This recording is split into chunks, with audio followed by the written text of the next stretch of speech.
మీ ప్రియమైన పిల్లలందరితో కలిసి మీ శ్రేష్టమైన మాటలు వినుటకు అనుగ్రహించిన ఈ మంచి సమయమును బట్టి మీకు కృతజ్ఞతలు చెల్లించుకుంటూ క్రొత్తకోట క్రీస్తు సంఘం వారు నిర్వహిస్తున్న ఈ వార్షికోత్సవ సభలలో కూడి వచ్చిన ప్రజలందరికీ తండ్రి నీ దయగలిగిన మాటలు ఈ 3 దినాలు మా అందరికీ నేర్పించవలసిందిగా ప్రార్థిస్తూ క్రీస్తు యేసు వారి పరిశుద్ధమైన నామములో ఈ ప్రార్థన వేడుకొనుచున్నాము తండ్రి, ఆమెన్. దేవుని అనుగ్రహము, దేవుని ఆగ్రహము అనే ఒక చక్కని అంశముతో క్రీస్తు సంఘము క్రొత్తకోట వారు జరిగిస్తున్న ఈ ప్రథమ వార్షికోత్సవ సభకు ఇచ్చేసిన దేవుని పిల్లలైన మీకును, వేదిక మీద నాతో పాటు ఆసీనులైన దైవజనులు, నాతోటి జత పని వారైన అందరికీ కూడా పేరు పేరున క్రీస్తునామములో శుభములు తెలియజేసుకుంటున్నాం. క్రీస్తునందు ప్రియులారా, దేవుని మాటలు ఎంతో ఉన్నతమైనవి. మనుష్యుల మనస్సులను మార్చగలిగే గొప్ప సాధనం, శక్తి ఆ మాటలకు ఉంది అని మనం తెలుసుకోవాలి. ఎందుకంటే ఈ సమాజంలో మనిషిని మార్చడానికి భయంతో ఎన్నో ఆయుధాలను కనిపెట్టారు. కానీ భయపెట్టి ఏ మనిషిని మార్చలేము. మార్పు రావలసినది అంతరంగంలో.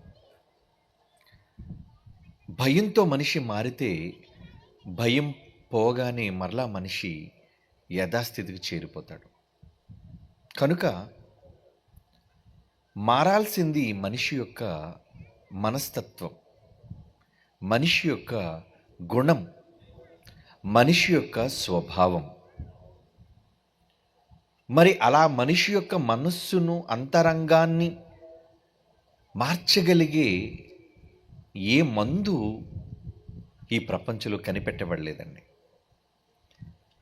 పోలీసు వాళ్ళు ఉపయోగించే లాఠీ లేదా ఆయుధం, తుపాకీ ఈ సమాజాన్ని భయపెట్టగలుగుతుందా అని మీరు అనుకుంటే, ఏమిటి, ప్రతి చోట ఎన్నో పోలీస్ స్టేషన్లు వెలిసాయి ప్రజల భద్రత కోసం.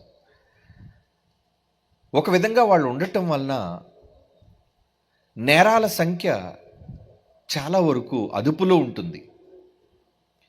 కానీ నేరస్తులను, నేర ప్రవృత్తి గలవారిని వారి ఆయుధం లాఠీయో తుపాకీయో మార్చగలుగుతుందా అని మనం అనుకుంటే మార్చలేదండి. కేవలం లాఠీకి భయపడతాడు మనిషి, కానీ తనలో ఉన్న దుష్ట స్వభావం ఏదైతే ఉందో దానిని విడిచిపెట్టడం. మీరు గమనించే ఉంటారు, ఒకవేళ పోలీసు వాళ్ళ దగ్గర ఉన్న ఆయుధమే మనిషిని మార్చగలుగుతుంది అంటే అసలు మన గ్రామంలో కావచ్చు, మండలంలో కావచ్చు, జిల్లాలో కావచ్చు నేరాలు ఉండకూడదు. కానీ రోజు నేరాల సంఖ్య పెరిగిపోతూనే ఉందండి. పోలీస్ స్టేషన్కి వెళ్ళి అడగండి, ఏమిటి పోయిన సంవత్సరానికి ఈ సంవత్సరానికి నేరాలు పెరిగాయా తరిగాయా అని అడిగితే వారు చెప్పే జవాబు ఏంటో తెలుసా? అబ్బో, చాలా నేరాలు పెరిగిపోతున్నాయండి. ఈరోజు సోషల్ మీడియాలో మనం మొబైల్ ఓపెన్ చేసి అందులో చూడగలిగితే ఎన్ని దారుణమైన వార్తలు. ఒకరినొకరు చంపుకోవటం, నరుక్కోవటం, మోసగించుకోవటం, చివరకు కుటుంబీకులే సొంత వారిని దారుణంగా చంపడం, చంపించటం, ఇవన్నీ రోజు రోజుకి పెరుగుతూనే ఉన్నాయి. మరి అలా పెరుగుతున్న దానికి మందు లేదా? వారిని ఎలా మార్చాలి? ఉందండి మందు. ఆ మందే దేవుని చల్లనైన మాటలు. ఒక మనిషిలోని మార్పు తీసుకొని వచ్చేది దేవుని మాట, మనుష్యుల మాటలు కావు. మనుష్యుల ఆయుధాలు అంతకంటే కావు. తప్పు చేస్తే మనిషి చట్టం శిక్ష విధించి జైలులో పెట్టగలుగుతుంది అంతే. పోనీ జైలులోనికి వెళ్ళిన తర్వాత వాళ్ళు ఏమైనా బాగుండగలుగుతున్నారంటే జైలులో కూడా నేరస్తులుగా ఉన్నవాళ్ళు ఉన్నారు. లేదా జైలు నుంచి బయటికి వచ్చిన తరువాత కూడా వాళ్ళ నేర ప్రవృత్తిని వదలకుండా అదే విధానాన్ని కొనసాగిస్తున్న వాళ్ళు ఉంటూనే ఉన్నారు. జైలుకి వెళ్ళినంత మాత్రాన దొంగతనం మానేస్తున్నాడా? జైలుకి వెళ్ళినంత మాత్రాన వ్యభిచారం మానేస్తున్నాడా? ఏమంటే హత్యలు మానేస్తున్నాడా? దోపిడీ మానేస్తున్నాడా అంటే లేదు. అంటే చేసిన నేరానికి శిక్ష అమలు చేస్తే మనిషి మారడు. మనిషి చేసిన తప్పుకి శిక్ష విధించేస్తే మారిపోతాడా? మారాల్సింది మనిషి యొక్క మనస్సు. ఇది ప్రపంచంలో మొట్టమొదటిసారిగా యేసుక్రీస్తు వారు ఈ సమాజానికి నేర్పించారు. ఏంటో తెలుసా? ఈరోజు సమాజంలో మన కళ్ళ ముందు కనిపించే ఎన్నో నేరాలు ఉన్నాయి. అవన్నీ ఏమండి మనుష్యుని లోపల నుంచి బయటికి వచ్చేవన్నాడు. వీటి కేంద్ర స్థానం ఎక్కడట? మనిషే. ఆ మనిషిలో ఎక్కడ గుండా, ఏమండి కన్నా, చెయ్య? హత్య చేశాడు కాబట్టి చేత్తో ఆయుధం పట్టుకున్నాడు కాబట్టి చెయ్యి చెడ్డదా? నోటితో మాట్లాడాడు కాబట్టి నోరు చెడ్డదా? కాదండి. వీటన్నిటికి ఒక కేంద్రం ఉంది. అదే మనుష్యుని యొక్క ఆలోచన. కనుక ఇప్పుడు మనిషిని మార్చటం అంటే మనిషిలోనున్న దురాలోచనలను మార్చాలి. ఒక మనిషి మారాలి అంటే అతని మనిషిలోనున్న మనస్సు మారాలి. చెడ్డ ఆలోచనలు ఇవన్నీ ఎక్కడి నుంచి వస్తాయి? చదువుదాం యేసుక్రీస్తు వారు చెప్పిన మాట. మార్కు సువార్త 7వ అధ్యాయం 20వ వచనం నుంచి చూడండి. మార్కు సువార్త 7వ అధ్యాయం 20-21 వచనాలు. మనుష్యుని లోపల నుంచి బయలు వెళ్ళినది మనుష్యుని అపవిత్రపరుచును. లోపల నుండి అనగా మనిషి లోపల నుంచి ఏమొస్తుందో చెప్తున్నాడు చూడండి. ఇక్కడ మనుష్యుల హృదయములో నుంచి లోపల నుంచి బయటకు వచ్చేవి మలము వస్తుంది, మూత్రం వస్తుంది, ఉమ్ము వస్తుంది. ఇవి సమాజాన్ని పాడు చేయు. సమాజాన్ని పాడు చేసే భయంకరమైనవి మనుష్యుని యొక్క ఎక్కడి నుంచి వస్తున్నాయట? హృదయము. హృదయం అంటే గుండెకాయ కాదు. హృదయం అంటే గుండె కాదండి. హృదయం అంటే మనిషి మెదడు. ఆలోచనలు వచ్చేది ఇక్కడ ఆలోచన లేవు. ఇది కేవలం రక్తం. శరీరములోని అన్ని భాగాలకు రక్తాన్ని పంపు చేసే ఒక కేవలం ఒక ఇన్స్ట్రుమెంట్ లాంటిది. అంటే పంపది, సరఫరా చేసేది. అందుకే గుండె కొట్టుకుంటుంది. దాని ద్వారా రక్తం వెళుతుంది. అందులోని చెడేమి లేదు. సమాజం పాడైపోయి చెడు అందులో లేదు. కానీ సమాజం చెడిపోయే చెడు ఎక్కడుందట? హృదయములో నుండి, అనగా దురాలోచనలు. చెప్తున్నాడు చూడండి, లోపల నుంచి చేస్తున్నాయి. జారత్వమును, దొంగతనములను, నరహత్యలను, వ్యభిచారములను, లోభములు, చెడుతనములు, కృత్రిమములు, కామ వికారయుక్తమైనవి, మత్సరం, దేవదోషణ, అహంభావం, అవివేకం. ఎన్ని చెప్పాడండి. ఈ చెడ్డవన్నీ లోపల నుంచి బయలు వెళ్ళును. ఇదే మనిషిని పాడు చేసేది, మనిషిని అపవిత్రపరిచేది ఒక మనిషిలో ఉన్న మెదడు. అక్కడే ఆలోచనలు. ఏమిటి, ఒకడు ఊరకనే ఒకడిని చంపేస్తాడా? ఒకడిని దారుణంగా నడి రోడ్డు మీద చంపాడు అంటే దానికి కారణం వాడి మెదడులో వాడి పైన ఉంది కోపం. వాడిని చంపడానికి తీసుకున్నాడు ఒక నిర్ణయం. వాడి మనస్సులో బయలుదేరింది క్రోధం, అసూయ. దీనికి కారణం కలహం కావచ్చు, ఏమండి ఆస్తి తగాదా కావచ్చు, ఏదైనా కావచ్చు. కానీ దారుణంగా ఒకరిని పొడిచి చంపడానికి మనిషి మెదడులో జరుగుతుంది ఒక ఆలోచన. అది అప్పుడు ఎవరికి కనబడదండి. దాన్ని ఎవరు చూడరండి. హత్య చేయాలి అనే నిర్ణయం తీసుకున్నప్పుడు అది సమాజానికి తెలియదండి. ఎప్పుడు తెలుస్తుంది? ఒక వ్యక్తి ప్రాణం దారుణంగా పోగొట్టుకుని రక్తపు మడుగులో విలవిలలాడుతున్నప్పుడు వీడా చంపినది అంటే మనిషి మనస్సులో జరుగుతున్న దారుణమైన సంఘర్షణ. మరి దానిని మార్చే మందు ఎక్కడుంది? ఈ వైద్య ప్రపంచం దానికి మందు కనిపెట్టలేదు. ఒకళ్ళ మందు వేసుకుంటే లోనే వాడు మంచోడు అయిపోతాడు. అలా మనిషిని మంచివానిగా చేసే మందులు లేవు. జబ్బుకు, రోగానికి, జ్వరంకి మందుంది. ఏమండి? శరీరంలో కలిగే ప్రతి రోగానికి మనిషి మందులు కనిపెట్టాడేమో, కానీ మనిషి మెదడులో కలిగే దురాలోచనలకు, చెడుకు సమాజం మందు కనిపెట్టలేదు. కానీ యేసు ప్రభు వారు చెబుతున్నారు, లోపల నుంచి వచ్చి సమాజాన్ని పాడు చేసే ఉన్నాయి కాబట్టి మందు ఎక్కడ వేయాలి? ఇప్పుడు మందు ఎక్కడ వేయాలి? ఏమండి, తలనొప్పి వస్తే, తలనొప్పి వచ్చినందుకు తలనొప్పి ఇక్కడ రాసుకుంటారు, అవునా? చేతికి ఎవరైనా అమృతాంజనం రాసుకుంటారా? ముక్కుకు జలుబు చేస్తే ముక్కు మీద విక్స్ రాసుకుంటారు. ఏమండి, మెడ మీద రాసుకుంటారు ఎవరైనా? లేదు. అంటే ఎక్కడ నేరం జరుగుతుందో అక్కడే మందు పడాలి. ఈ చెడిపోతున్న ఈ దుష్ట సమాజాన్ని బాగు చేయడానికి యేసుక్రీస్తు వారు ఎక్కడికి మందు పంపించాలనుకున్నారో తెలుసా? మనిషి యొక్క మెదడులోనికి. అందుకే హెబ్రీలకు రాసిన పత్రికలు ఏముందో చూడండి. 4వ అధ్యాయం 12వ వచనం. హెబ్రీ పత్రిక 4వ అధ్యాయం 12వ వచనం. ఎందుకనగా దేవుని వాక్యం అంటున్నాడు చూడండి. వాక్యము,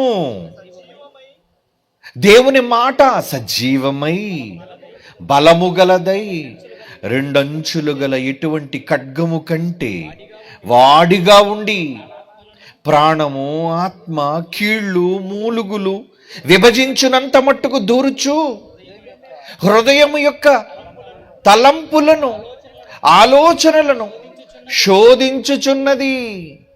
ఎక్కడికి వెళ్ళిపోయిందట? అంటే వాక్యం ఎక్కడికి వెళ్ళిందట? హృదయం యొక్క తలంపులలోనికి.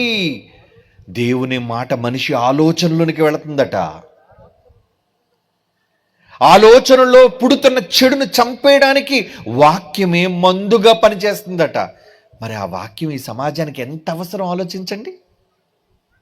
ఎందుకంటే ఆ మాటలు మారుస్తే మనిషిని, ఒక చెడు స్వభావం కలిగిన మనిషిని మార్చే శక్తి దేవుని వాక్యానికి మాత్రమే ఉందండి. మరి అది మనం చెబుతుంటే సమాజానికి చెప్పనివ్వరేంటండి? మత ప్రచారం అంటున్నారేంటండి?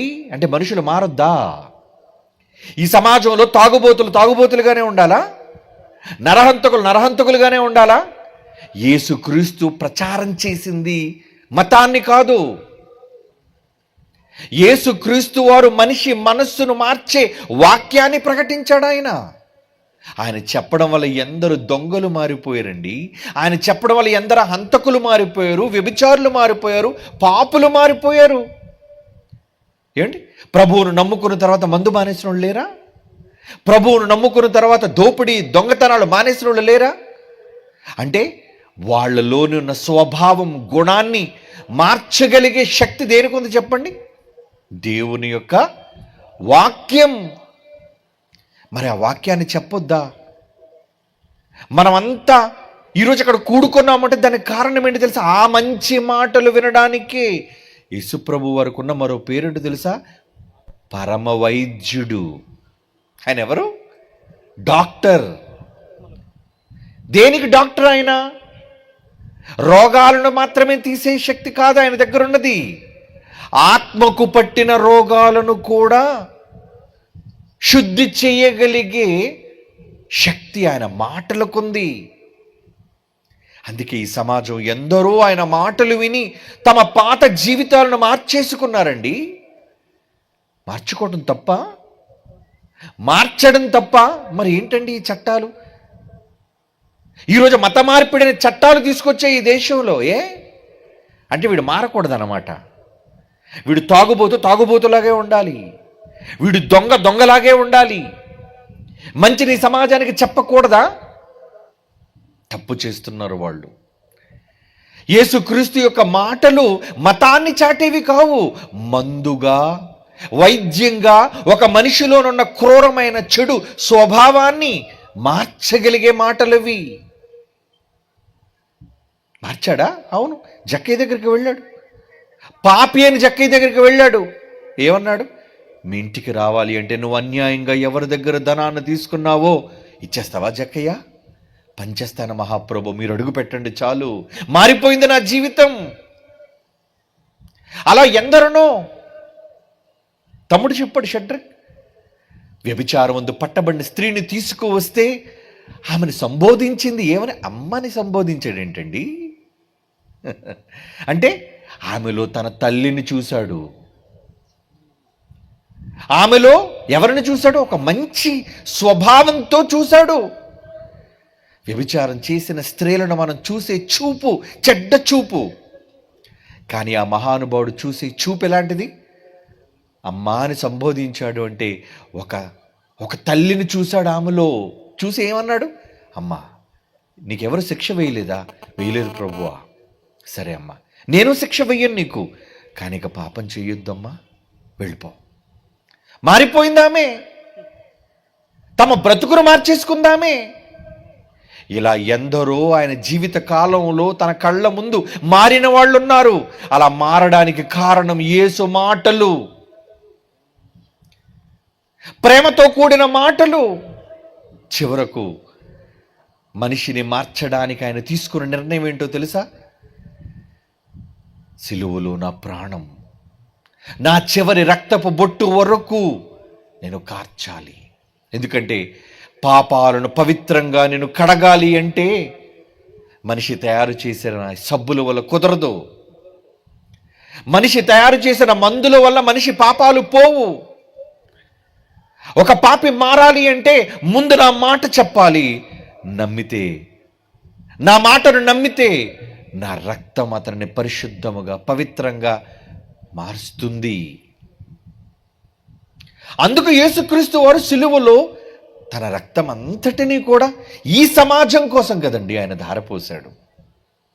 ఈ సమాజాన్ని మార్చడం కోసం కదండి.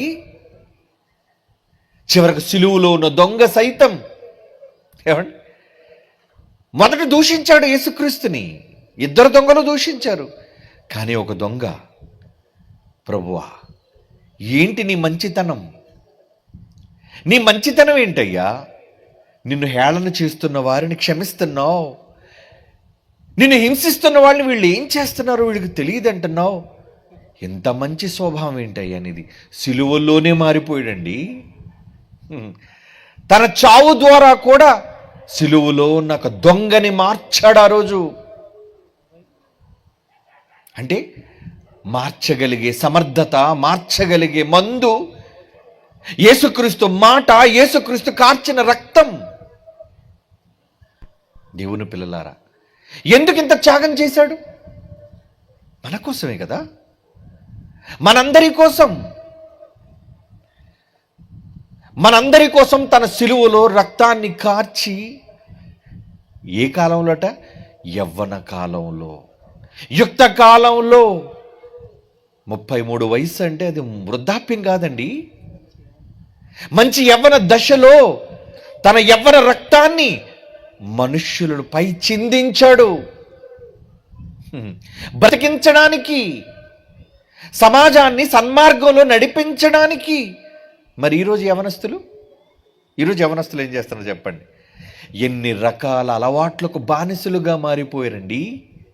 ఈరోజు హైటెక్ నగరాలుగా చెప్పుకుంటున్న ఒక ముంబై, ఢిల్లీ, బెంగళూరు, విశాఖపట్నం, హైదరాబాద్, మత్తు మందుల వ్యాపారం, డ్రగ్స్.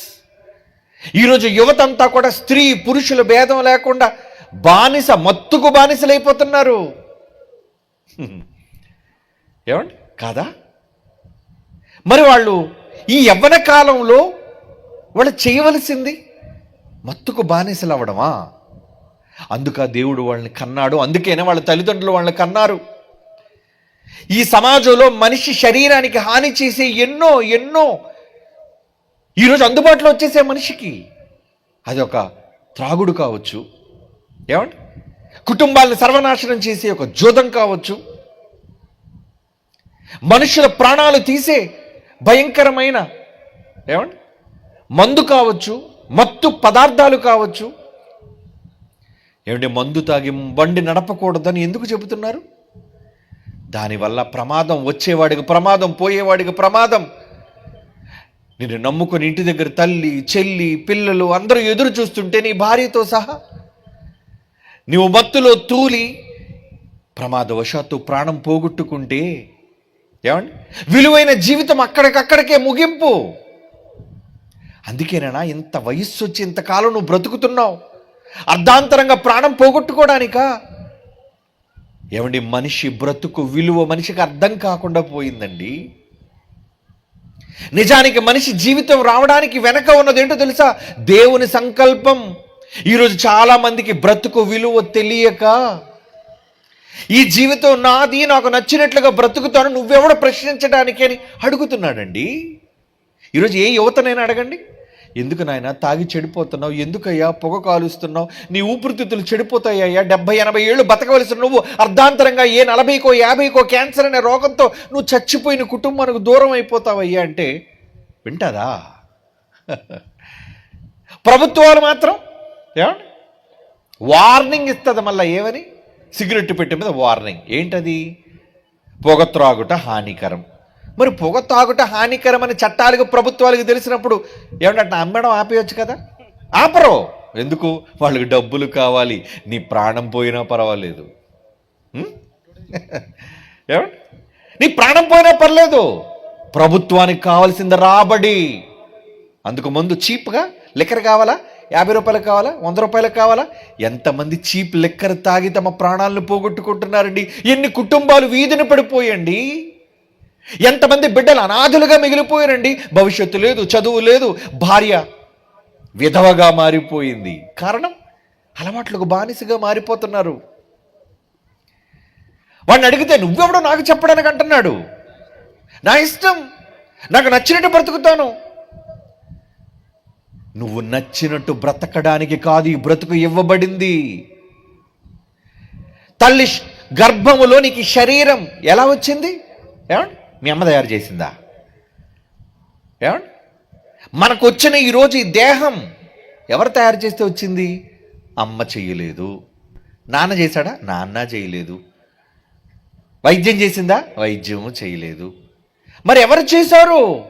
బ్రతుకు పరమార్థం అర్థం కావాలి ఈ సమాజానికి. ఎవరు చేశారో, ఎవరి వలన ఈ బ్రతుకు వచ్చిందో అన్నది తెలియక ఈ సమాజం బ్రతుకుతుంది. తెలియకపోవడానికి కారణం ఏంటో తెలుసా? ఇలాంటి పాఠాలు ఎక్కడ ఈ బడులలో లేవు గనుక.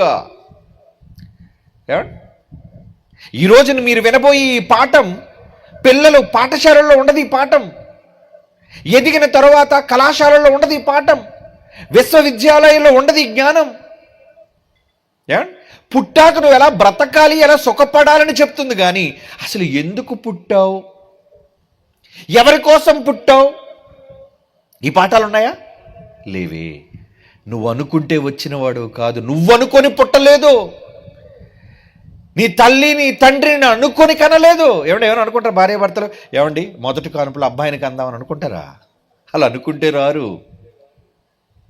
అమ్మాయినికి అందామండి అనుకుంటే వస్తారా?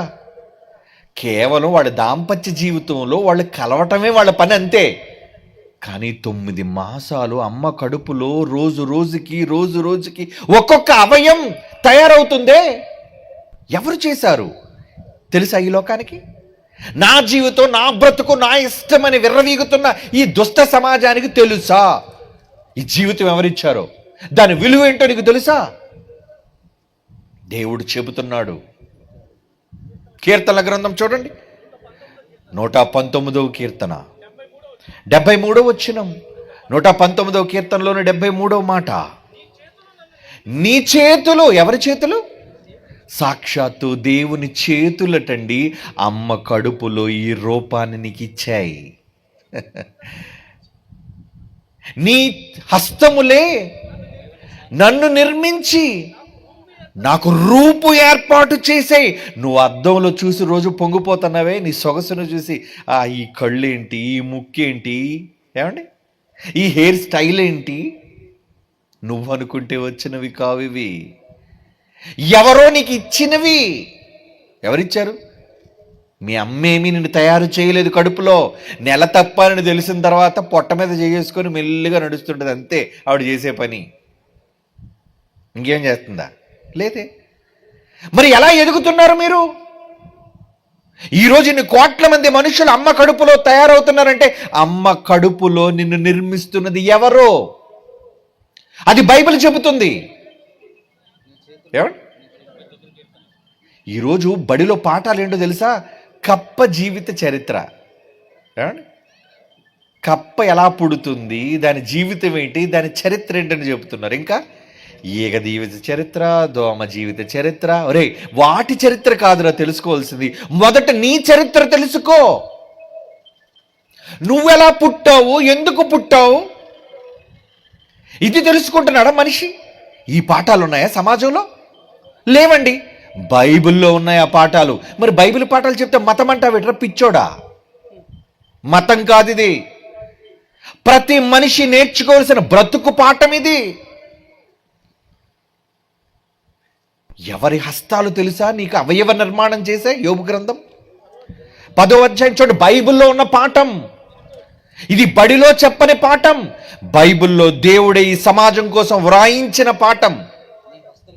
నీ హస్తములు తండ్రి, ఓ దేవా, నీ హస్తములే నాకు అవయవ నిర్మాణము చేసి నన్ను రూపించాయి, రూపమిచ్చాయి.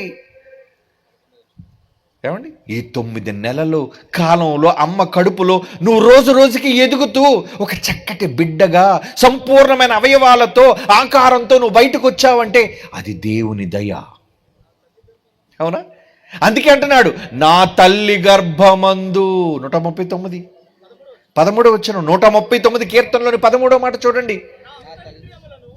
నా అంతరింద్రియములను నీవే కదా నాయన కలుగు చేశావు. నా తల్లి గర్భమందు నన్ను నిర్మించిన వాడవు నీవే. అంటే ఇప్పుడు నీ శరీరం మీద సర్వ హక్కులు ఎవరివి? నువ్వు ఇల్లు కట్టుకుంటే ఆ ఇంటి మీద హక్కు ఎవరికి ఉంటుంది చెప్పండి? మీది. కట్టిన వాడికి ఉంటుంది. అవునా కాదా? న్యాయం చెప్పాలి మీరు. ఎవరు ఇల్లు కట్టుకుంటారో ఆ ఇంటి మీద సర్వ హక్కులు కట్టిన వాడుకుంటే అది న్యాయమైతే, మీ శరీరం, మీ దేహం అమ్మ కడుపులో కట్టిన దేవునికి మీ శరీరం మీద హక్కు ఉందా? మీకుందా? చెప్పండి. దేవునికి మీ శరీరాల మీద సర్వ హక్కులు ఉన్నాయి. మీరు మీ సొత్తు కారు అంటాడు. అందుకే కొరింథీయులకు రాసిన మొదటి పత్రిక చూడండి. జనాలకి ఈ జ్ఞానం తెలియటం లేదండి. నా ఇష్టం, నా శరీరం, నా నోరు, నా ఊపిరితిత్తులు, నేను తాగుతాను, నేను తిరుగుతాను. నీవి కాదు బిడ్డ. కొరింథీయులకు రాసిన మొదటి పత్రిక 6వ అధ్యాయం 19వ వచనం చూడండి. కొరింథీయులకు రాసిన మొదటి పత్రిక 6వ అధ్యాయం 19. మీ దేహం, అమ్మ కడుపులో ఉన్న మీ దేహం దేవుని వలన మీకు అనుగ్రహింపబడి మీలోనున్న పరిశుద్ధాత్మన దేవునికి ఆలయం. అది ఏమనుకుంటున్నావు? మీ శరీరం అంటే అదొక ఆలయం. ఏమంటే మీ గ్రామంలో ఆలయాలు ఉంటాయి. అది హైందవుల దేవాలయాలు కావచ్చు, క్రైస్తవ దేవాలయాలు కావచ్చు, ఇస్లాం దేవాలయాలు కావచ్చు. వాటిని ఎలా చూస్తారండి? పవిత్రం, చాలా పవిత్రం. చాలామంది ఆలయాల్లోకి చెప్పులు కూడా వేసుకుని వెళ్ళరండి. ఆ పవిత్ర స్థలాల్లో ఎక్కడ తప్పులు చేయరండి. ఎవడైనా ఆలయంలోకి వెళ్ళి మందు కొడతాడా? కొట్టడే. ఎక్కడైనా ఆలయంలో జూదం ఆడతారా? ఆడరే. అవి ఆడకూడని ప్రదేశాలు, తప్పు జరగకూడని పవిత్ర ప్రదేశాలు అవి. అంటే ఆలయం అంటే పవిత్రమైనదని అర్థం. మరి దేవుడు ఏమంటున్నాడు ఇక్కడ? మీ దేహము దేవుని వలన అనుగ్రహింపబడింది మీకు. ఎందుకో తెలుసా? దేవుడు చేశాడు అమ్మ కడుపులో. పరిశుద్ధాత్మ దేవునికి ఆలయం అది. మీరు మీ సొత్తు కారు. ఇది నా శరీరం, నా ఇష్టం అంటావా? ఏమంటే ప్రేమించలేదని చెప్పి చేతులు కోసుకునే వాళ్ళు ఉన్నారండి. చేతులు కోసుకుంటావా? ఎవడిచ్చాడు రా చెయ్యి? ఆడవాళ్ళు ప్రేమ తప్పిపోయిందని వెంటనే నరాలు కోసుకుంటున్నారే. నీ శరీరంలో ఉండే 5-6 లీటర్ల రక్తం దేవుడు నీకు ఇచ్చినవమ్మా. ఎవడో పనికిరాని మనిషి కోసం, ఎవడో మోసగాడి కోసం ఎందుకు ఆ చేతులను నువ్వు పాడు చేస్తున్నావు? ఎవరిచ్చారు నీకు హక్కు? ఏమంటే మీ ఇంట్లోకి వచ్చి ఎవడైనా, మీరు కట్టుకున్న ఇంట్లోకి వచ్చి ఎవడైనా నిప్పు పెడితే మీరు ఊరుకుంటారా? ఊరుకోరే. ఎవడైనా దేనైనా సుత్తుతో బద్దలు కొడితే మీరు సహిస్తారా? సహించరే. మరి మీ శరీరం దేవునికి ఆలయమైనప్పుడు మీకేం హక్కు ఉందండి మీ శరీరం మీద? విలువ అంటున్నాడు. విలువ, చాలా విలువ ఉంది. ఎంత విలువ? యాక్సిడెంట్లో చేయిపోయింది అనుకోండి, ఇక్కడ చేతులు అమ్మబడును అని ఏమైనా మార్కెట్లో మీకు బజార్లో షాపులు ఉన్నాయా? కన్ను పోయింది అనుకోండి, ఏమండి ఇక్కడ కళ్ళు అమ్మబడును లేదు. తాగి తాగి తాగి తాగి లివర్ డ్యామేజ్ అయిపోయిందండి, ఇక్కడ లివర్ అమ్మబడును. అలాగ అనుకుంటే ఎప్పుడో కొనేసుకుందరండి. నువ్వు పొగ కాల్చినందుకు ఊపిరి యొక్క ఈ తిత్తులు డ్యామేజ్ అయిపోతే, ఏమండి అందులోని పొగ చేరిపోయి పాడైపోతే కొత్త ఊపిరితిత్తులు లేవు, సమాజంలో దొరకవు. స్పేర్ పార్ట్లు దొరకవు. ఎవడో కన్ను దానం చేయాలి, నీ కన్ను పోతే. ఎవడో నీ రక్తం పోతే రక్తదానం చేయాలి. శరీరం అంత విలువైనది. మరి అంత విలువైన శరీరం అమ్మ కడుపులో 9 మాసాలు దేవుడే స్వహస్తాలతో చేసి నీకిచ్చాడు. ఆ లోపల నిన్ను పెట్టాడు. షట్రకి ఏం చెప్పాడు? ఆత్మ లోపలుంది. ఈ దేహం అనే ఈ మట్టి బొమ్మలోనికి ఆత్మను పంపించాడు. ఆత్మ ఉండడానికి ఇచ్చిన గూడిది, ఇల్లిది.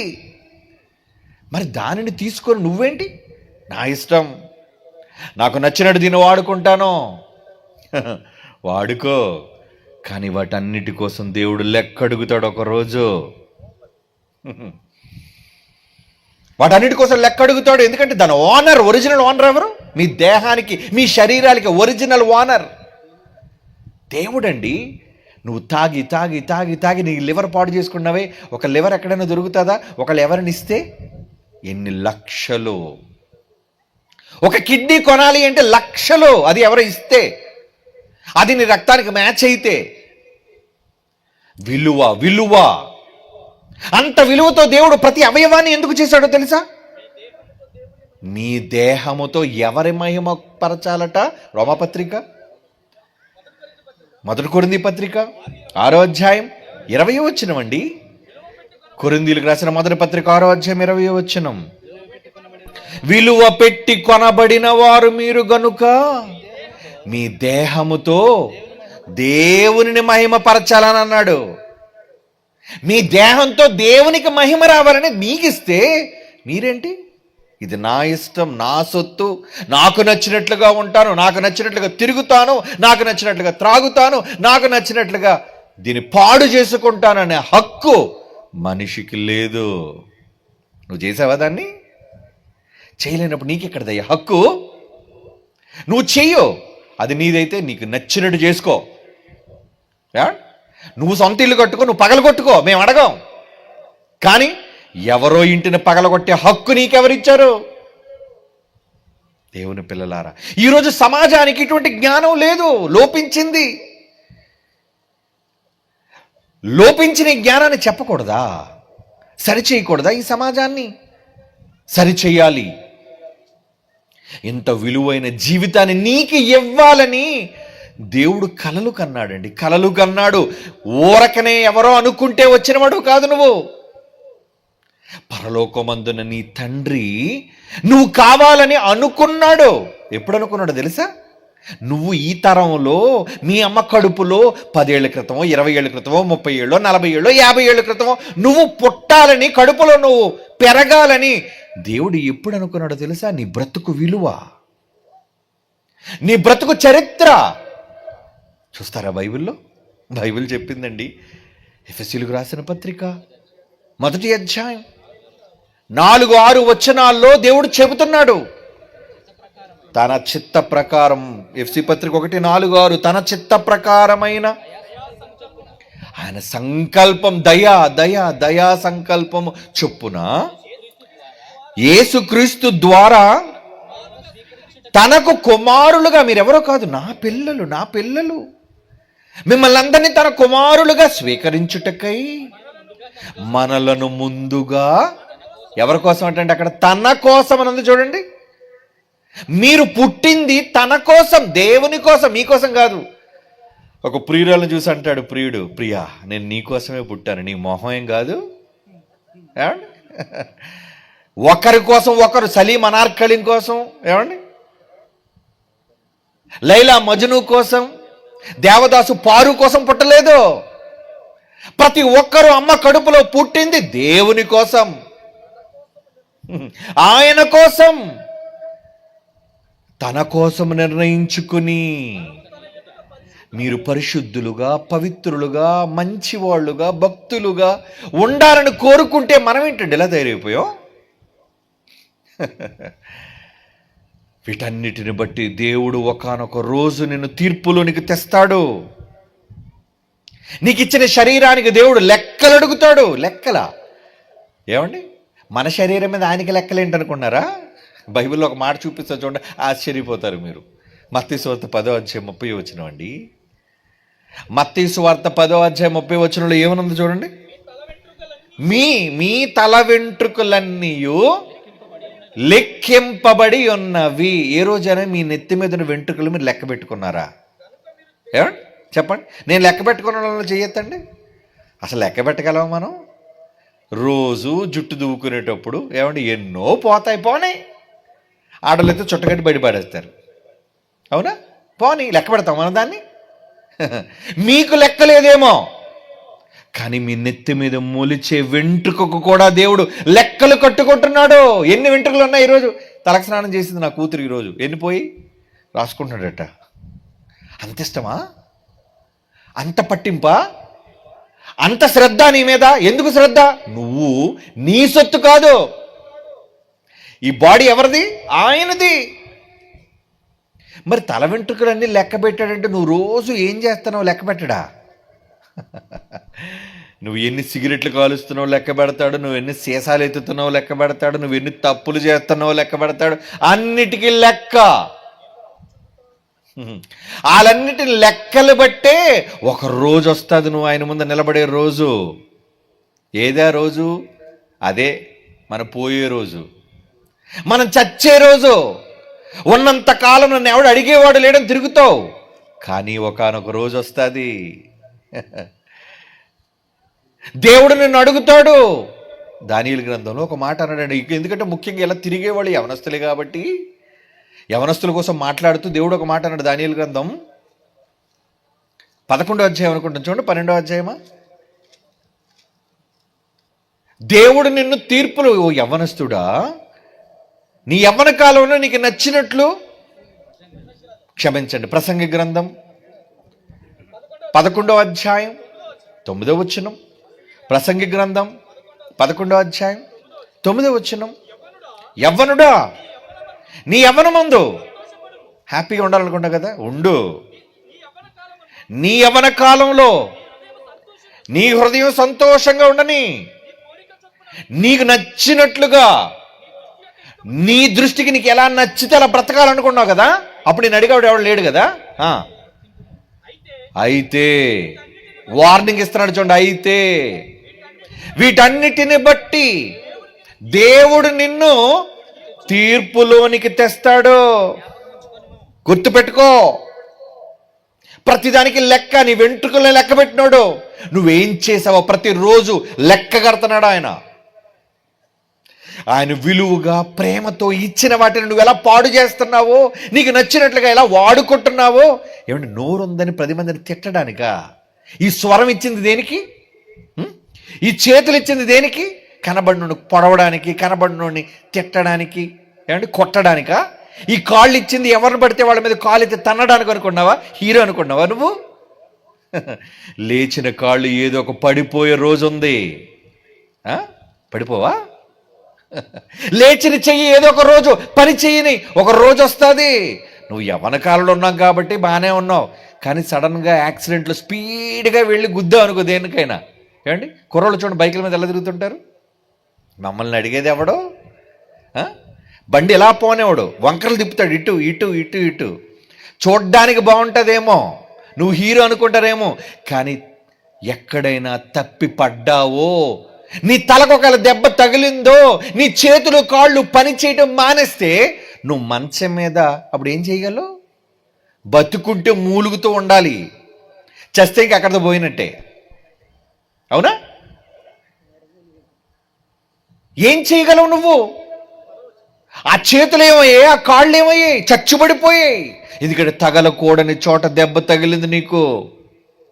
చెయ్యుంది కదా అని, నోరుంది కదా అని నీకు నచ్చినట్లుగా వాడడానికి ఇది నీ సొంతం కాదయ్యా, దేవుడు సొత్తది, దేవుడు ఆస్తది. 10వ వచనం, లేత వయస్సులో నడిప్రాయము గతించిపోయాయి కనుక నీ హృదయములో నుండి వ్యాకులను తీసే. నీ దేహాన్ని పాడు చేసేది ఏదైనా ఉంటే తీసే నాయన, తీసేయి. ఏమిటి ఒక తండ్రి చెప్పకూడదా? ఒక సిగరెట్ కాలుస్తున్న కొడుకుని చూచారా, నాన్న తాగకూడదురా, నువ్వు 10 కాలాల పాటు బతుకుండాలి అంటే నీ ఊపిరితిత్తులు ఆరోగ్యంగా ఉండాలి కొడుక, మానేరా అంటాడు తండ్రి. క్షేమం కోరుకునేవాడు. చెడగొట్టాడు ఏమంటాడు? అరే నీ బాబాలే అంటాడు, రారా తాగుదాం, పదనా మనకు నచ్చినట్టు బతుకుదాం.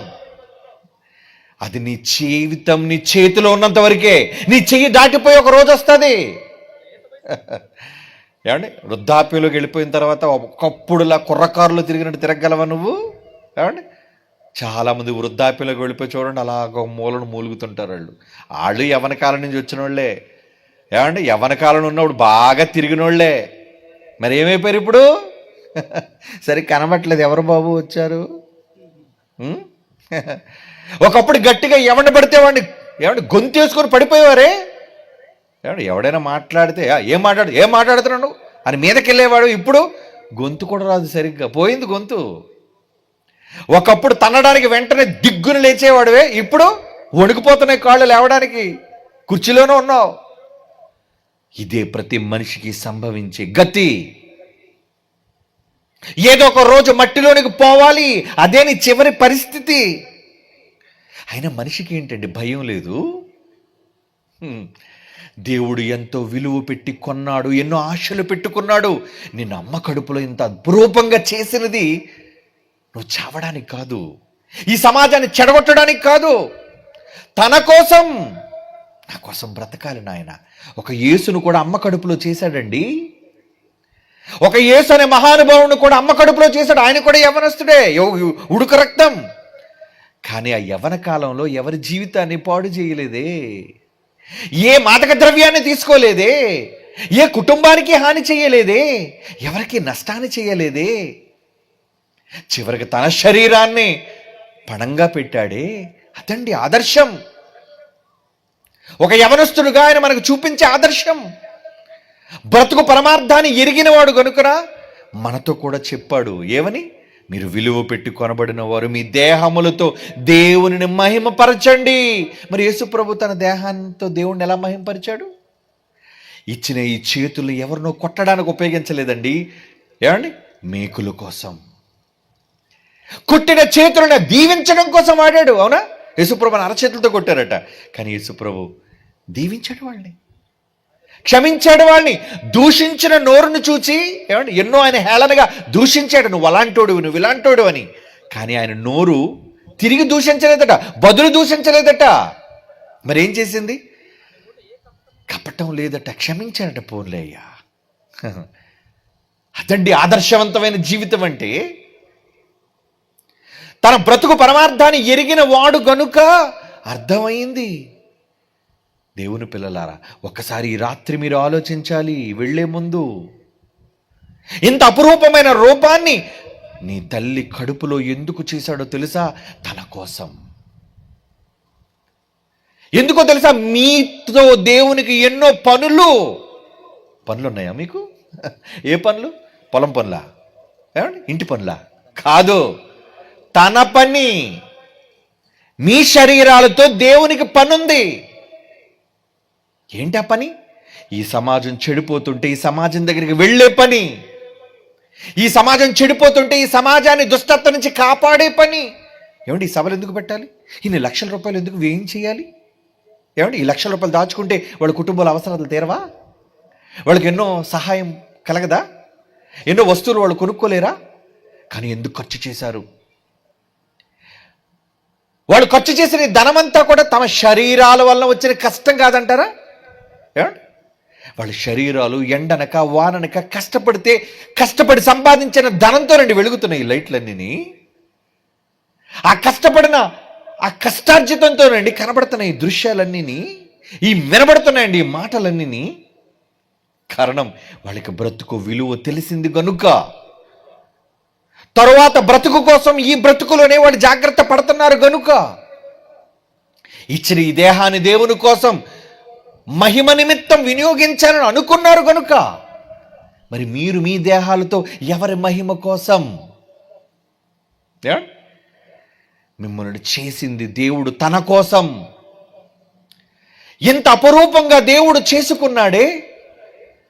నిజంగా అమ్మ కూడా కాపాడలేదండి. 9 మాసాలు నీ అమ్మ కడుపులో, తల్లి కడుపులో నిన్ను కాపాడింది ఎవరో తెలుసా? నువ్వు అనుకుంటున్నావేమో నీ తల్లి, నీ తండ్రి, నీ వాళ్ళు కాపాడని. ఎవ్వరూ నిన్ను కాపాడలేదు. యెషయా గ్రంథంలో ఏం చెప్తున్నాడు చూడండి. 44వ అధ్యాయం 2వ మాట. యెషయా గ్రంథం 44 2వ వచనం. నిన్ను సృష్టించి గర్భములో నిన్ను నిర్మించి నీకు సహాయం అటండి. ఏమిటి, కడుపులో సహాయం చేస్తున్నాడా మీకు? ఏమిటి, దేవుడు కడుపులో మీకు చేస్తున్న సహాయం ఏంటో తెలుసా? ఏమిటి, అమ్మ కడుపులో ముక్కు ఉందండి? ఉంది. మరి ముక్కులోకి నీళ్ళు వెళ్ళవా? మనం అమ్మ కడుపులో ఒక సంచి ఉంటుందండి. ఆ సంచిలో నీరు ఉంటుందండి. దాని పేరు ఉమ్మనీరు అంటారు దాన్ని. ఎంతకాలం ఉంటుందో తెలుసా ఉమ్మనీటిలో? 9 నెలలండి. ఆ 9 నెలలు కూడా లోపల ముక్కు ఉంటుంది. కానీ మరి ఆ ముక్కులోకి నీళ్ళు వెళ్ళవా? ముక్కు ఉంది కానీ నీరు వెళ్ళదు. ఏమండి, పిల్లాడు అమ్మ కడుపులో ఉంటాడు కదండి. అందుకే చూడండి, అమ్మ ప్రసవించేటప్పుడు ఆ ఉమ్మ నీరు చీల్చుకొని వచ్చేస్తారు బయటికి. మనందరూ అలా వచ్చిన వాళ్ళమే. వెంటనే తీసుకొని డాక్టర్లు ఏం చేస్తారు తెలుసా అండి? వెంటనే ఏం చేస్తారు? ఆక్సిజన్ అందాలి అతనికి. ఏం కావాలి అతనికి? ప్రాణవాయువు, ఊపిరి. మరి అమ్మ కడుపులో ఎప్పటి వరకు లోన ఊపిరి లేకుండా ఉన్నాడా, ఊపిరితో ఉన్నాడా? గుండు కొట్టుకుంటుంది, ముక్కుంది, నీరెళ్ళదు లోపలికి. ఏడు పుట్టిన అలా బిడ్డను తీసుకెళ్ళి ఒక బకెట్ నీటిలో వేసేయండి. అప్పుడే పుట్టాడు కదా, నీటిలో నుంచే వచ్చి అలా పుట్టాడు. వాడు నీటిలో వేయండి, బతుకుతాడు చచ్చిపోతాడా? చచ్చిపోతాడే. మరి అక్కడ నీటిలో బతుకున్నాడు, ఇక్కడెలా బతుకుతున్నాడు? ఇక్కడ ఎందుకు చచ్చిపోతున్నాడు? ఆ నీటిలో కాపాడింది దేవుడు. నీకు సహాయం. నీకు 2 కళ్ళు ఉండాలని, నీకు 2 చేతులు ఉండాలని, నీకు ఒక గుండెకాయ ఉండాలని, 2 ఊపిరితిత్తులు ఉండాలని, లివర్ ఉండాలని, కాలేయం. ఇలా ఒకటి కాదండి, బయటికి కనిపించిన లోపల కనిపించని ప్రతి అవయవాన్ని తన చేతులతో చేసుకున్నాడే తన కోసం. నువ్వు పుట్టిన తర్వాత తన కోసం బ్రతుకుతావని, నువ్వు పుట్టిన తర్వాత తన కోసం ఈ సమాజాన్ని బ్రతకమని చెబుతావని. యేసుప్రభు అందుకే కదండి, యేసుప్రభు కూడా అమ్మ కడుపులో ఉమ్మనీటిలో నుంచి బయటకు వచ్చాడు. ప్రసవించింది ఆ తల్లి కూడా. బయటకు వచ్చిన తర్వాత ఏం చేశాడు? ఈ సమాజాన్ని మార్చటం కోసం తన శరీరంలో ప్రతి అవయవాన్ని దేవుని కోసం పణంగా పెట్టాడు. అది కదండి అపురూపమైన జన్మ, దేవుడు కోరుకున్న గొప్ప జన్మ. అందుకేనండి కడుపులో సహాయం చేశాడు, ఆ బిడ్డను నిలబెట్టాడు. మరి నిన్ను కూడా నిలబెట్టాడే. నిలబెట్టిన దేవునికి నువ్వు చేస్తున్న ఉపకారం ఏంటి? నిన్ను నిలబెట్టి ఒక మనిషిగా భూమి మీదకి తీసుకొచ్చినందుకు నువ్వు దేవుడికి చేస్తున్న సహాయం ఏంటి? నీకు సాయం చేశాడే. ఏమండి, మీకు సాయం చేసిన వాళ్ళ సాయం మీరు మర్చిపోతారా? మర్చిపోరే. మరి అమ్మ కడుపులో నీకు సహాయం చేసిన దేవునికి నువ్వేం సహాయం చేస్తున్నావు? ఏమి సహాయం చెయ్యాలో ఈ పాటలో చూడండి. కమాన్, లైట్స్ ఆపండి వీలైతే.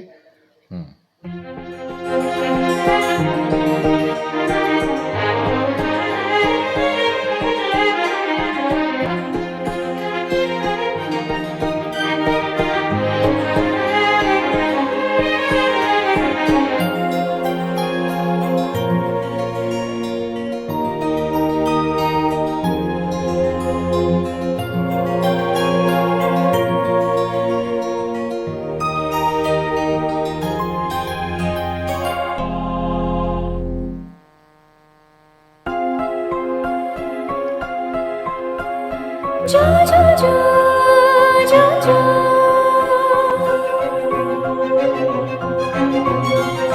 జో జో జో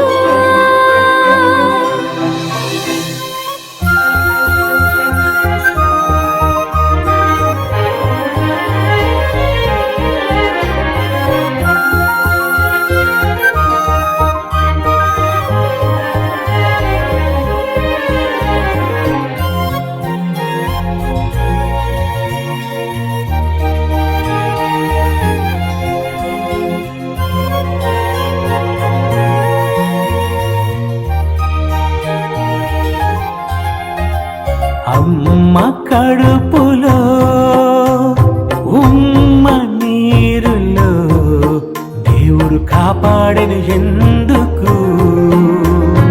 అమ్మ కడుపులో ఉమ్మ నీరులో దేవుడు కాపాడెను ఎందుకు?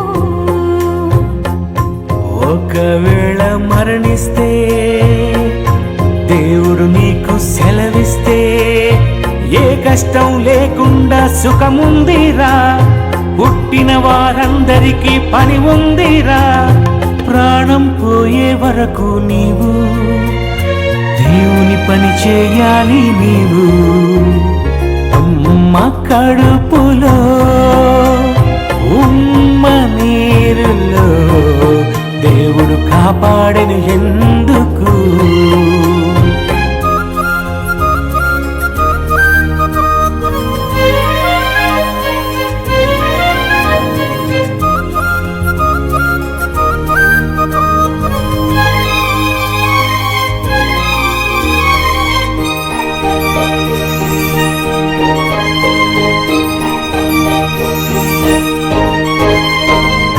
ఉమ్మ నీరులోన నిన్ను కాపాడినది దేవుడే.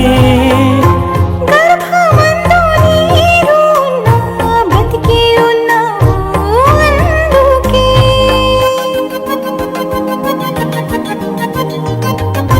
ఉమ్మ నీరులోన నిన్ను కాపాడినది దేవుడే. గర్భమందు నీరు ఉన్న బ్రతికి ఉన్నావు అందుకే. నీటిలో మునిగితే నీవు చనిపోతావు. ఉమ్మ నీరులో 9 నెలలు బ్రతికున్నావు. తన కోసమే నిన్ను నిలబెట్టెను, తన వంశాన్ని కాపాడి రక్షించుతావని. అమ్మ కడుపులో ఉమ్మ నీరులో దేవుడు కాపాడెను ఎందుకు?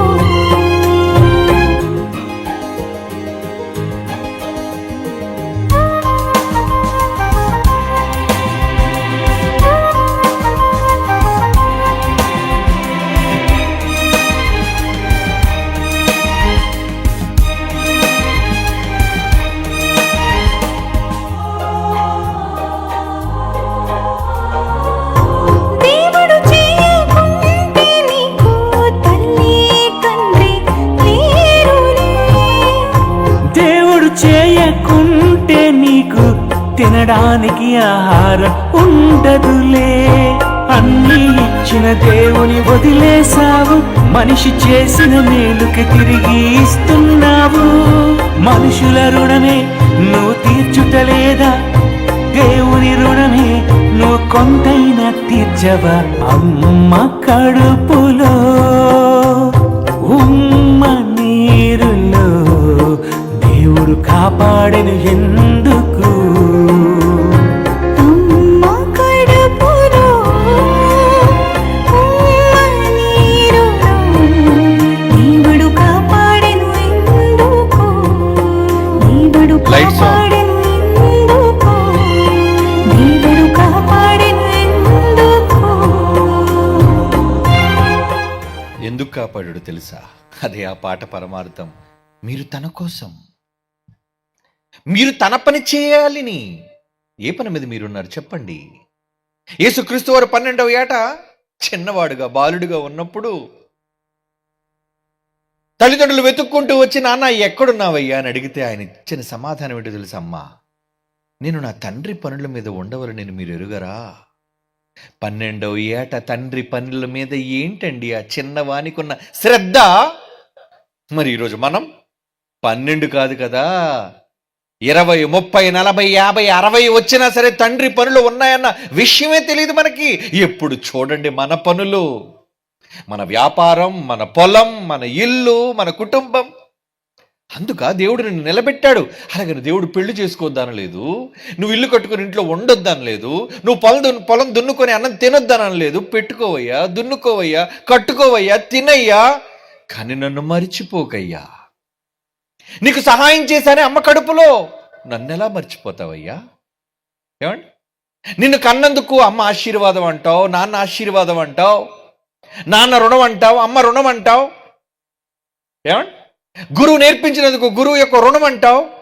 మరి దేవుడు రుణం, దేవుడు చేస్తున్న సహాయం, కడుపులోనే సాయం చేశాడు, బయటకు వచ్చిన తర్వాత సాయం చేయలేదండి. బయటికి రాగానే, అమ్మ కడుపులోంచి బయటికి రాగానే మనిషికి కావలసిన మొట్టమొదటి అవసరం ఏంటి చెప్పండి? అమ్మ పాలు కాదు, గాలి. ఎవరిచ్చారు? ఆ రోజు మొదలుకొని ఈ రోజు వరకు మనమంతా భూమి మీద ఊపిరి పీల్చగలుగుతున్నాం అంటే ఆయన దయ లేదా? ఇది ఆయన దయ కాదా? ఆయన సహాయం కాదా? ఇది కురిసే వానలు ఆయన సాయం, పండే నేల ఆయన సాయం, చెట్లకు కాసే పువ్వులు, పళ్ళు, ఇవన్నీ ఆయన సాయం కాదా? ప్రతి క్షణం ఆయన సహాయాన్ని అనుభవిస్తున్న మనం ఆయన మర్చిపోవటం న్యాయమా చెప్పండి? స్వార్థం కదా. ఎంత స్వార్థపరులుగా మనం మారిపోయాం. ఇందుకేనా నీకోసం అనుకున్నాడు, ఇందుకోసమే నీకోసం కావాలి అనుకున్నాడు. ఎంతకాలం క్రితం నువ్వు కావాలనుకున్నాడు తెలుసా? జగత్తు పునాది వేయబడక మునిపి. అది ఎంత చదువుకున్న ఎఫ్సి పత్రిక 1వ అధ్యాయం 4వ వచనాలండి. ఏమన్నాడు తెలుసా అందులో? జగత్తు పునాది వేయబడక మునుపే ప్రేమ చేత క్రీస్తులో మనలను ఏర్పాటు చేసుకున్నట్టు యేసు ప్రభువులో మీరందరూ ఏర్పరచబడిన వారు. నా వాళ్ళు, నా వాళ్ళు, నా వాళ్ళు, మీరంతా నా వాళ్ళు, నా పిల్లలు, నా కుటుంబం అనుకుంటున్నాడండి ఆయన. ఏంటి ఆ పిచ్చి ప్రేమ? నువ్వు కన్నా నీ పిల్లల మీద నీకు మమకారం ఉంటుంది, నీ కన్న తల్లిదండ్రుల మీద నీకు వాత్సల్యం ఉంటుంది, ఏమండి, ఇష్టం ఉంటుంది, ప్రీతి ఉంటుంది. మరి దేవుడికి లేదా? మిమ్మల్ని కన్నందుకు దేవుడికి మీ మీద ఏ ప్రేమ ఆప్యాయతలు లేవనుకుంటున్నారా? ఉండబట్టేనండి ఈ రోజుకి మనం బ్రతకగలుగుతున్నాం. నీ గుండె కొట్టుకుంటుంది, ఇంకా నీ ఊపిరి ఆడుతుంది. ఇంకా ఆయన తలుచుకుంటే ఎంతో క్షణాలు సరిపోవండి. ఒక్క క్షణం చాలు నీ ఊపిరి ఆపేయడానికి. కానీ ఇంకా ఆయన నీ మీద వాత్సల్యాన్ని ఒక తండ్రిగా చూపిస్తున్నాడు అంటే కారణం ఏంటో తెలుసా? మీరు కావాలి, మీరు నా కోసం రావాలి, నా కోసం పని చెయ్యాలి. ఆయన పనులు మీకు లేవనుకుంటున్నారా? ఆయన పనులు. ఎఫ్సీలు రాసిన పత్రిక 2వ అధ్యాయం 10వ వచనం చూడండిరా. మీరెందుకు పుట్టారో తెలుసా? ఎఫ్సీ పత్రిక 2వ అధ్యాయం 10వ వచనం.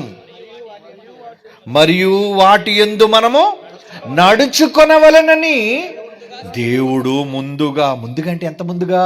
జగత్తు పునాది వేయబడక మునుపే. మీరు పుట్టి ఎంతకాలం అయింది? నేను పుట్టి 50 ఏళ్ళు అయిందండి. మీరు పుట్టి 20, 30, 40, 60, 70 కావచ్చు.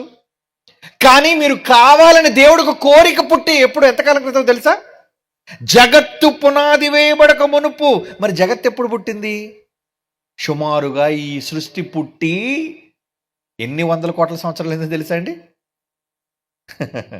450 కోట్ల సంవత్సరాల క్రితం. ఏమండి, ఈ సృష్టి పుట్టి ఎంతకాలం అయింది? 430 నుంచి 450 కోట్ల సంవత్సరాలు అయిందటండి ఈ భూమి పుట్టి, ఈ ఆకాశం పుట్టి. అప్పుడు మీరు కావాలన్న కోరిక ఆయనకు పుట్టి భూమికి ముందా, భూమి తర్వాత? జగత్తు పునాది వేయబడక మునుపే.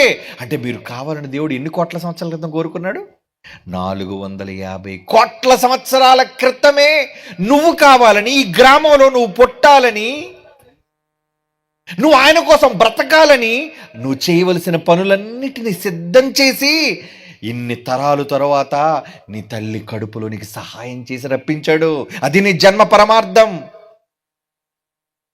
దేవుడు ముందుగా సిద్ధపరిచిన సత్క్రియలు చేయుటకై మనము క్రీస్తు యేసునందు సృష్టింపబడిన వారమే. అమ్మ కడుపులో నీ సృష్టి జరిగింది. సృష్టింపబడిన వారై ఆయన చేసిన పనే కదా నీ రూపం. ఎంత అపురూపంగా ఉంది. ఇంత చక్కటి రూపాన్ని దేవుడు నీకు ఇచ్చి అమ్మ కడుపులో సహాయం చేసి కాపాడి కోట్ల సంవత్సరాల క్రితం నువ్వు రావాలని ఆశపడి ఇప్పుడు నువ్వు వస్తే వచ్చిన నువ్వు ఆయన కాకుండా పోతే ఏమనుకుంటాడు చెప్పండి? న్యాయమేనా? చిన్నప్పటి నుంచి పెంచి పెద్ద చేసి చదివించి కష్టపడి వాడిని పెద్దవాడిగా చేసిన తర్వాత నిన్ను అనాథగా రోడ్డు మీదకి నెట్టేస్తే నువ్వేమంటావు? రే కన్న కడుపు రగిలిపోతుందిరా. ఎందరో ఈరోజు లేరా పిల్లలు? తల్లిదండ్రులు అనాథులుగా వీధుల్లో నెట్టేసిన పిల్లలు లేరా? వాళ్ళ అమ్మా నాన్నలు కాపలా కాయకుండానే అమ్మా నాన్న వాళ్ళు పెంచి పెద్ద చేయకుండానే అంత పెద్దోళ్ళు అయిపోయారండి వాళ్ళు. వాళ్ళు పెద్దవాళ్ళు కావడానికి అమ్మా నాన్న సహాయం భూమి మీద ఉన్నప్పుడు, మరి అమ్మ కడుపులో నుంచే నువ్వు భూమి మీదకి వచ్చిన సహాయం దేవునిదైనప్పుడు ఆ దేవునికి నువ్వు కాకుండా పోతే, ఆయన దగ్గరకు నువ్వు రాకుండా పోతే, ఆయన ఇచ్చిన శరీరాన్ని నీకు నచ్చినట్లుగా పాడు చేసుకుంటే బాధ ఉండదు ఆయనకి? ఎంతో బాధండి. చాలా బాధపడిపోతున్నాడు ఆయన. అలా బాధపడకూడదని ఇదిగో దేవుని అనుగ్రహం. ఇదంతా ఏంటి? ఇది దేవుని అనుగ్రహం. అనుగ్రహం అంటే ఆయన కృప, ఆయన కనికరం, ఆయన వాత్సల్యం మన మీద చూపించాడు. కనుకనే ఈరోజు మనం ఒక మనిషిగా 6 అడుగులు 5 అడుగుల మనిషిగా ఈరోజు మనం రూపంగా నిలబడగలిగాము అంటే ఏనాడో నువ్వు రావాలని, నువ్వు కావాలని ఆయన కోరుకున్నాడటండి. చివరిగా ఈ పాట చూడండి, వెళ్ళిపోదురు కానీ. కమాన్.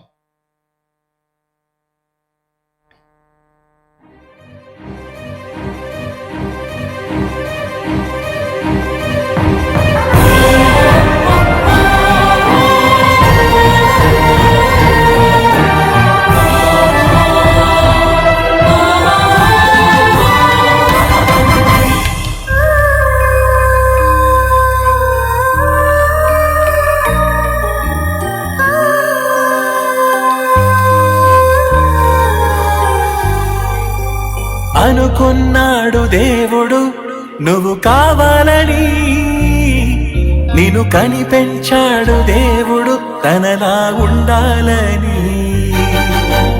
అనుకున్నాడు దేవుడు నువ్వు రావాలని, నిన్ను పుట్టించాడు దేవుడు తనతో ఉంటావని. కష్టమైనా సహిస్తాడు, జగములైనా సృజిస్తాడు. ప్రేమతో నిన్ను కన్నాడు నువ్వు దాటిపోవద్దని. బాధనైనా భరిస్తాడు, యుగములైనా నిరీక్షిస్తాడు.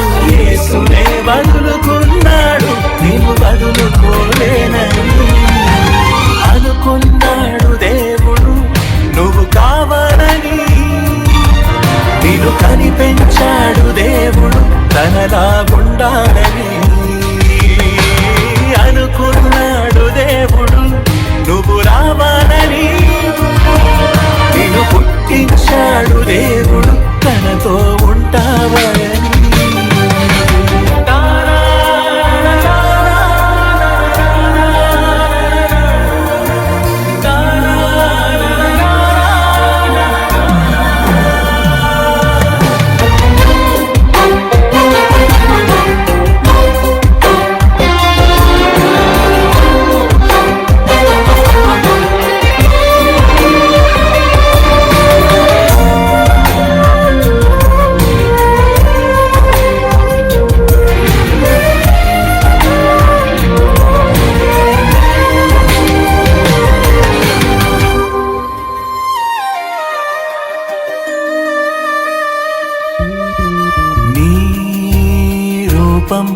తనలా ఉండాలని ఆ దేవుడే తొలి అనుకున్నాడుగా.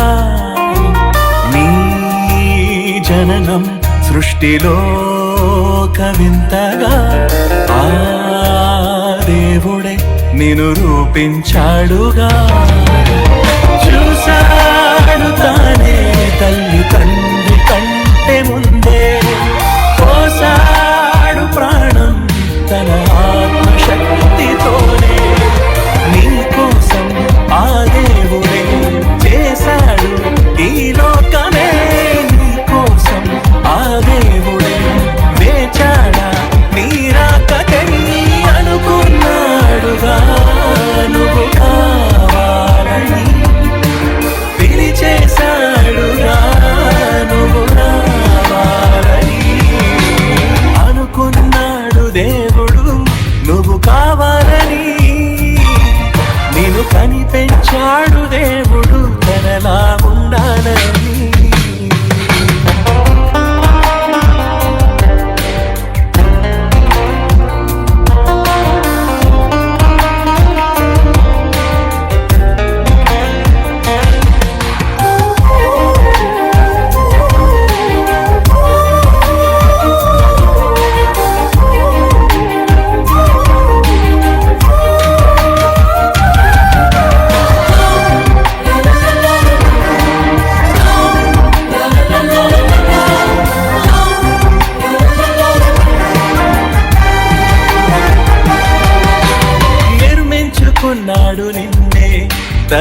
తీస్తున్నాడు నిన్నే తల్లి గర్భం నుండే. అవయవాలన్నిటినీ అతికిస్తున్నాడుగా. లోపమైతే దిద్దలేవని తను మాత్రమే చేశాడుగా. తన రూపమే నీకిచ్చాడని, పరాత్మనే నీకిచ్చాడని, తన పిల్లలే తనకు కావాలని, మరణంతో తిరిగి రావాలని అనుకున్నాడు దేవుడు. నువ్వు కావాలని నిన్ను కని పెంచాడు దేవుడు తనలా ఉండాలని.